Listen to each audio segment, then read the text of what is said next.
Hi, I'm Emma Thompson, and this is the story of how an abandoned farm turned me from the family disappointment into someone my greedy relatives could no longer ignore. Because sometimes, the greatest fortunes are hidden in places everyone else is too quick to dismiss.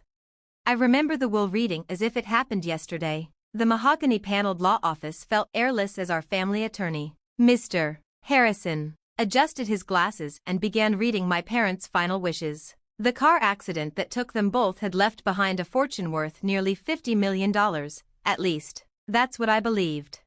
To our beloved daughter, Sarah, he read, "We leave our investment portfolio, the family mansion, and all liquid assets." Across the table, Sarah's perfectly painted lips curled into a victorious smile. To Emma, Mr. Harrison continued, his tone shifting, "We leave Grandpa Thompson's farm property in Montana." Silence swallowed the room. Then Sarah laughed. "A farm?" she scoffed, her diamond bracelet chiming as she flicked her wrist. "Well, that's fitting. Emma always preferred mud over martinis." My stomach dropped. The farm had been abandoned for 2 decades, 200 acres of weeds, rot, and broken memories. Dad had called it worthless, a liability, and now, it was all I had. "There must be some mistake," Aunt Patricia said sharply. "Richard and Margaret would never leave one daughter with everything and the other with dirt." Mr. Harrison didn't flinch. "The will is explicit. The farm, including all structures and contents, belongs to Emma." Sarah rose smoothly, straightening her Chanel dress. "Enjoy your chickens and hay bales, sis. I've got real assets to manage." At the door, she paused and smiled sweetly, cruelly. "If you ever need a loan, just ask. After all, family helps family." I walked out with nothing but a manila envelope, 1 deed, 2 keys, and a future no one envied.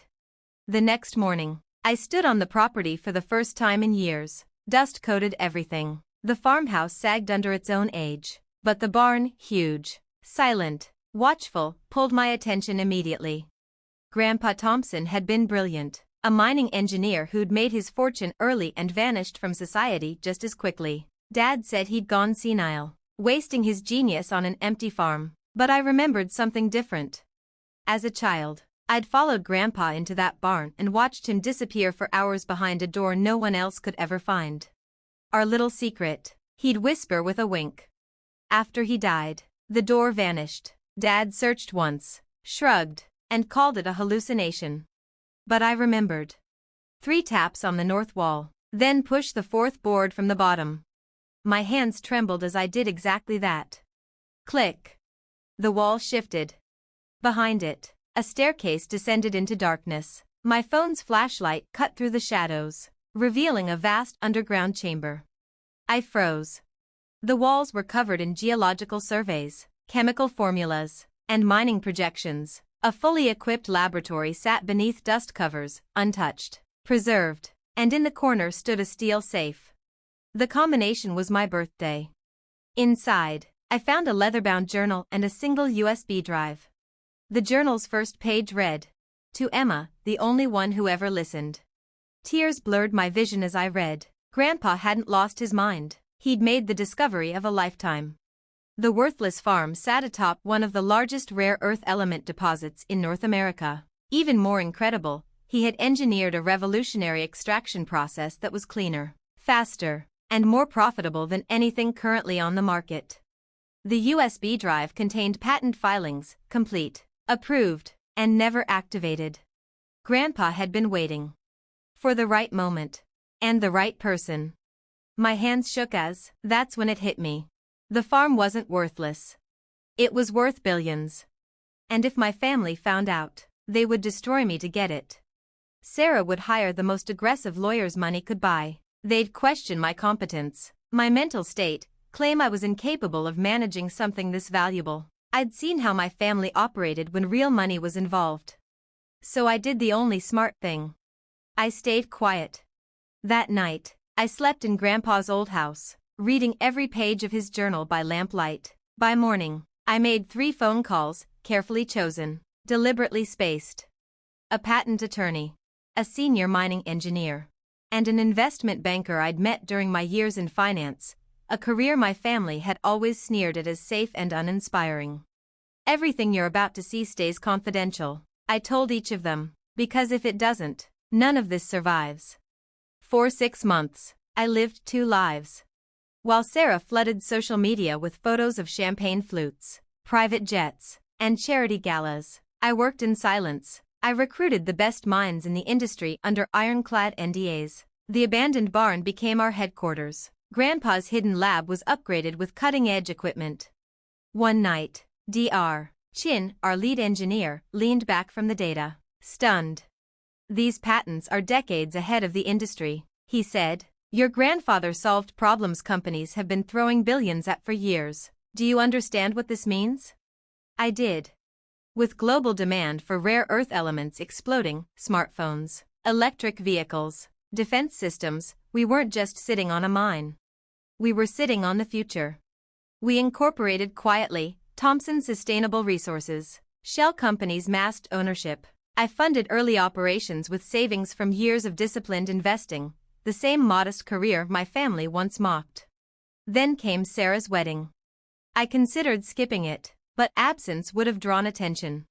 "Emma," Sarah exclaimed when she spotted me, "how's farm life?" Her new husband, a hedge fund manager, laughed into his drink. "It's been educational," I replied evenly. "Actually, I wanted to ask, how's the tech portion of your portfolio holding up?" Sarah blinked. "Why?"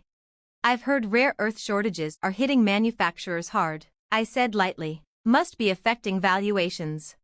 Her smile flickered. "I haven't checked recently." "You should," I said, lifting my champagne glass to hide my smile. The morning after her wedding, while Sarah flew to the Maldives, we broke ground on our first extraction facility. 3 weeks later, we had contracts with 3 major tech manufacturers. The headline hit the Wall Street Journal like an earthquake. "Revolutionary mining company disrupts rare earth market." Our valuation crossed $1 billion on day 1. My phone didn't stop ringing. When Sarah finally reached me, her voice was sharp with panic. "Emma, why didn't you tell us? We're family." "Are we?" I asked quietly. I thought I was the daughter who inherited dirt.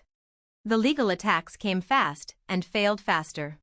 Grandpa had anticipated everything. His will clearly stated that all contents of the farm, including intellectual property developed there, belonged solely to me. The hidden lab proved the patents were created on the property itself. Their lawyers had nowhere to stand. The final confrontation happened at an emergency family meeting. They sat around the mansion's dining table, the same one where they'd once dismissed my ambitions. "Your father would have wanted us to share this," Sarah pleaded, bracelets trembling. I opened Grandpa's journal to a marked page. "Dear Emma," I read, "I leave you this farm because you're the only one who saw its value beyond money. Your family chases wealth, you chase understanding. That's why you'll succeed." Silence crushed the room. "When you inherited everything," I said calmly, "I congratulated you. When I built something myself, you tried to steal it." "We can still negotiate," Sarah began. "No," I said, "but I'll offer advice for free. Invest in sustainable technology. Thompson Sustainable Resources is expanding." As I left, Aunt Patricia hissed, "Your parents would be ashamed of your selfishness." I turned once. No, they'd be ashamed they never believed in me, just like Grandpa did. Today, Thompson Sustainable Resources is valued at $12 billion. The abandoned farm is now a world-class research facility. I kept the barn exactly the same, secret room and all. Sarah still calls sometimes, usually when she wants something. Last month, she asked about investing. My assistant gave her our public investor relations number. The family mansion? Sold. I bought it anonymously and turned it into a science education center for underprivileged kids. Yesterday, my old high school invited me to give the graduation speech. The topic? Finding value where others don't look. Because the greatest inheritance isn't money. It's the ability to see what others dismiss, and have the courage to build something from it. And every morning, when I tap that hidden panel in Grandpa's barn, I remember. True wealth isn't what you're given. It's what you create when no one is watching.